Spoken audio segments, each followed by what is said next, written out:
It's a little bit windy, but let me show you how beautiful it is today.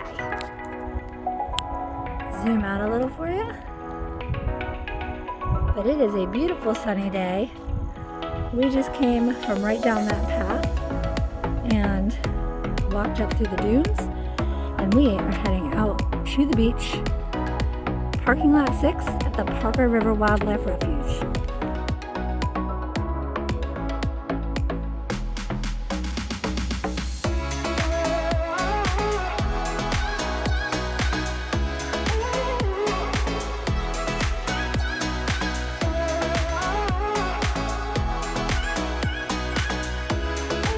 So pretty out today. So excited to be at the beach. Let's go get those shells. So I'm going to flip the camera. I'm going to show you where we are at the beach. I'm actually meeting Kim here. Show you what we have going on here. Zoom out a little bit, but not a lot of people on the beach. Someone did a little bit of sand art there that I showed you in the beginning of the video. There is Kim down there. This is my shadow. And here is where we're going. So we have a little bit of a rack line in front of us here, and down there where Kim is, let me zoom in for you. You can see there is stuff building up on the beach down there too. So we're going to kind of divide and conquer and see what we can find. So this right down here is a good indication that it's going to be, I feel like, a good sand dollar day. We're finding a lot of these $half, if you will, washing up with all of this shell debris that's building up on the rack line here. So I feel like we're going to find a good amount of sand dollars. So let's see how long it takes us to find the first one. So I literally turned my camera off right after I said I think we'll be finding some sand dollars. And I'm looking down on the sand here, and like, see that right there? That is a petalloid. That is the top of a sand dollar. So that's typically what you see when they're buried in the sand. This is not a live one. This is an exoskeleton. If it were alive, it would be more red and purpley and be covered with cilia, which is that fibrous like substance that helps it move along the ocean floor and also work food into its mouth. So let's pull that up. That is a beautiful sand dollar. And again, we saw it just by seeing the top of that petalloid sticking out. So that petalloid is actually how the sand dollar breathes. If I zoom in there, you can see all those little tiny holes right there. So again, that is how it breathes. And on the opposite side, that hole on the bottom is where it eats. And that's how it feeds. And a lot of people know about the doves that are inside of the sand dollar. So when you find an expired exoskeleton of a sand dollar and you break it open, there's a bunch of doves inside. And those doves are actually the sand dollar's teeth. So when it moves the food into its mouth using the cilia, it pushes the food into that hole, and then those doves are actually like little grinders. It's the sand dollar's teeth, and it grinds the food so that the sand dollar can then process it. So really fun fact of the day, but that is a beautiful sand dollar, and we are going to leave this sand dollar here today because we are not collecting today. We are just here to enjoy the beauty and all the findings of the beach. Bye! You guys, I like pockets like this where all the little minis live. So like, look at, here's a little mini basket whelk. Little mini basket whelk there. Very cute. There's a bigger one down here that I think I saw. It was whiter, right over here. Another basket whelk. Got little crab claws. Little crab claws mixed in.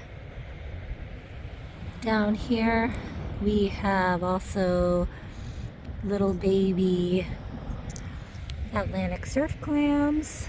A bunch of those down here, all different kinds. Look at this one.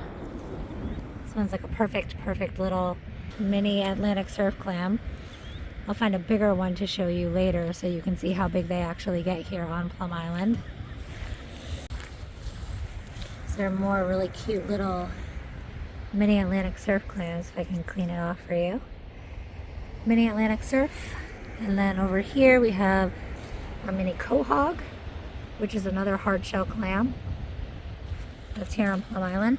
So here's a mini surf clam in comparison to a quahog, so you can see the difference. So I get it in some sun here. So the quahogs are more rounded, where the Atlantic surf clams are a little bit less rounded and more oblong. So those are two different types of hard shell clams we have here on Plum Island. We also have wedge clams and soft shell clams. A lot of clams here.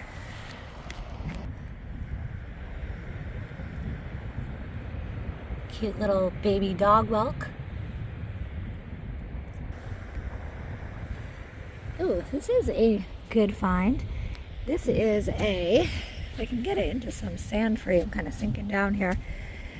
So this is a cool find. This is a northern periwinkle. So I'm very excited when I come across these because we have common periwinkles that we find here all the time. And the northern periwinkle is usually this red color or a bright, bright, bright yellow. So this was a fun little find today, but let me see if I can find you a common periwinkle to compare it to. So we have something that's alive down here, and I'm kind of thinking it's a moon snail, a northern moon. Let's see. Yep. So this is a northern moon, and this is what the foot of the moon looks like. So you can see it gets quite large, and right now you see all that water coming out? The foot actually, I'll clean it off in just a minute so you can get a better look at it. So the foot actually comes out and it can be 3 to 5 times the size of the moon snail. So all that water you saw coming out is because it's trying to shrink back up and go back in its shell. But let me rinse this off so you can get a better look.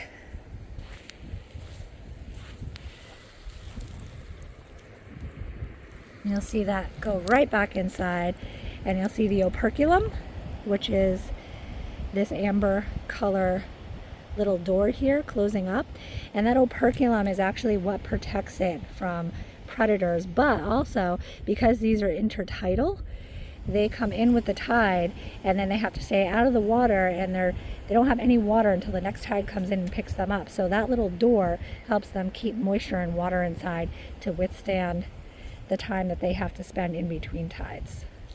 So thank you for the visit. We are going to leave you right here. I'm going to bury him a little bit because there are a lot of seagulls out today, and I want him to be a little protected. So there you go, and thank you for the visit. So this is kind of cool.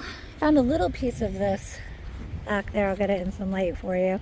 So this is sea coal, and this little piece here I found a little ways down the beach, but we just came across this piece right here. So we get a lot of sea coal that washes up, and we are on Plum Island, and across from the tip of the island, kind of like around the outer edges of it, across the ways is Ipswich. And back in the day, there was Ipswich Coal Company, which happened back in the 1800s. And there was a huge sandbar, and I'm not sure if it's still there or if the geography has shifted. But back in the day, the big vessels that carried the coal would hit that sandbar and wreck, and all the coal would spill into the ocean. So we still get huge chunks of sea coal that wash up here on the beach. And every once in a while, what's really cool about this is it oxidizes, and when it oxidizes, it becomes like rainbowy. And I'll see if I can find a picture of that to put up on the screen. I've only come across it a few times here on Plum Island, but it's a really fun find. And when you find that, and people refer to that as peacock coal because of how colorful it is.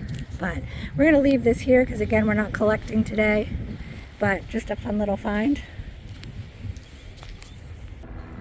So I'm looking for a common periwinkle, and it's funny because they're called common periwinkles because they are quite common. You can generally find them all over the beach, but of course when I'm looking for one, I am not able to locate one at the moment, but we will come across one.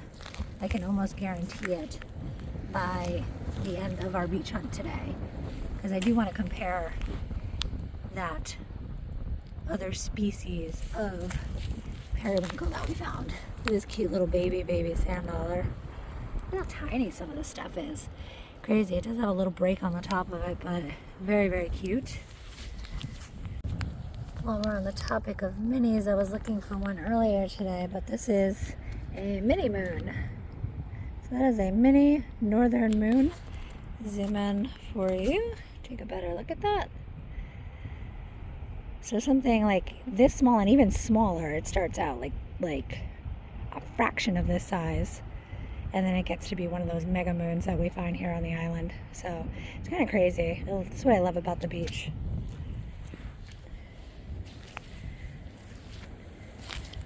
Ooh, here we go. Okay, so this is a common periwinkle. Let's see if I can zoom in on that. So this is a common periwinkle. Now let me fish the other one out of my pocket. This is where it gets difficult because I only have 2 hands, but I'll be right back. Hold, please. So, 2 different species of periwinkle, trying to zoom in for you. So the one on the left is a common periwinkle, and the one on the right is a northern periwinkle. So 2 different species of periwinkle we were able to find today on Plum Island.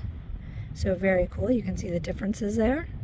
The apex on the common periwinkle is more pronounced, the coloration. And then on the, see if I can zoom in on it, probably not, confusing my camera lens. The northern periwinkle is on the right, and the apex is more flattened. It's a lot smaller, and it usually comes in bright red and bright orange. Okay, we are here. I found Kim. Kim, what did you find? Oh, wait, say hi. Hi. Look at this little guy. Smallest sand dollar. And then, oh my God, small basket wealth, mini moons. Yeah, I have found a ton of minis today. Yeah. So we just came upon the Emerson rocks. It's been a while. Haven't seen these since last season, since the beaches have been closed. But look at how beautiful it is. Look at the tide line. Look at the way the water cuts through the sand like that. That is gorgeous. We're gonna do a little bit of rock shelling, maybe on the outer edge over there, and see what turns up. I found a operculum. So before, when I was showing you that moon shell and how it shrunk up back inside of that little door, closed up, this is the operculum. So this is from an expired moon shell, but like this is how thin it is. But look at the beautiful amber as the sun shines through it, and the really cool patterns. But again, this is the operculum. It is the closure on a northern moon shell. Operculum is actually Latin. It's a Latin word, and it means little lid. So that's kind of what it is for the moon shell. It's like a little lid or a little door that keeps it safe and keeps the water inside until the tide comes and picks it back up. So I'm glad we were able to find this, and I was able to show you one up close and personal. So we are at the edge of the rocks here. Let me show you that. And I just really like how beautiful this rock covering is. Like all of the green is just really like a bright green, and it's really beautiful the way that the sun is hitting it.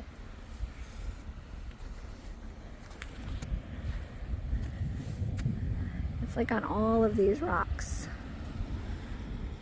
It's really beautiful. But we're gonna try shelling in this area a little bit before we head up to the upper rack line. Not many shells in the rocks. Need to wait for like a winter storm to hit. But usually these rocks, the Emerson rocks and the Barhead rocks, are usually loaded with shells. Let's check over here at the water's edge. It's a really cute find down here. This is a pair of angel wings. So this is a bivalve.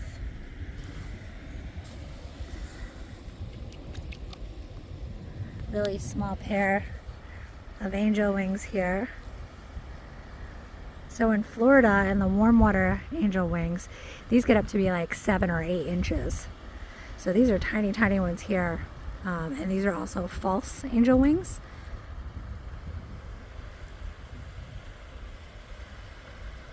And like I said, they are a bivalve, so they are 2 shells that are hinged together by that little hinge right there in the back.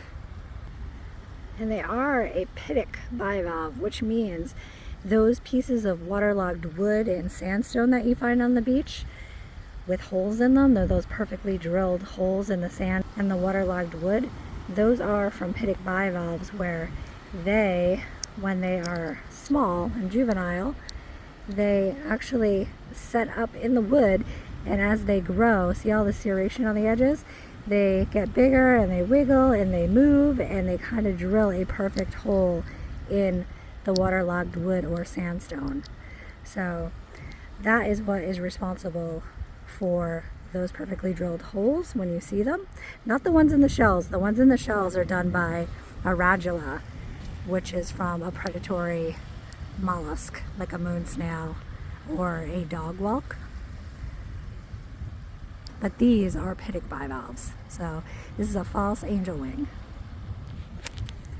There's a very pretty dog whelk down here, fiery red. I'll show you that. Really pretty. Let me get it in some better light for you. I want you to see the color on that. Really, really pretty fiery red dog whelk. Really cool barnacle covered rock sticking out of the sand here. All of that barnacle is expired. If it was alive, inside of those holes would be filled with the barnacle itself. But these are all expired. Let me flip the camera and give you a very cool view of the beach. And the sun's going down behind the dunes. The beach is quiet.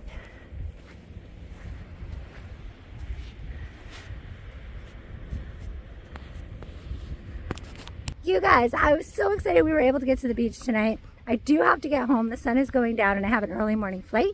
But when I get back, we will be doing more shelling. So I will see you next time we hit the beach. Bye. Okay, wait, camera back on. I didn't get to show you how big the surf clams actually get. So this is an Atlantic surf clam. It is much bigger than the baby one we found earlier today. They actually get even bigger than this, probably like 1 to 2 more inches bigger. The insides are very cool because some of them turn this really cool blue color from the lack of oxygen. And you know what? I'm gonna bring this down to the water. Not all the way down to the water because we're heading back to the car, but to this little pocket of water right here because I need to show you how cool this coloration inside is. And what I do is I clear coat them sometimes and that color stays. It makes a really nice trinket tray. So, look at how beautiful that blue is. And it might actually oxidize and turn orange. See that little orange speck down there? So when it completely dries, that could happen. I've had them where they stay blue before, which is very nice. But again, Atlantic surf clam, big honkin' hardshell clam.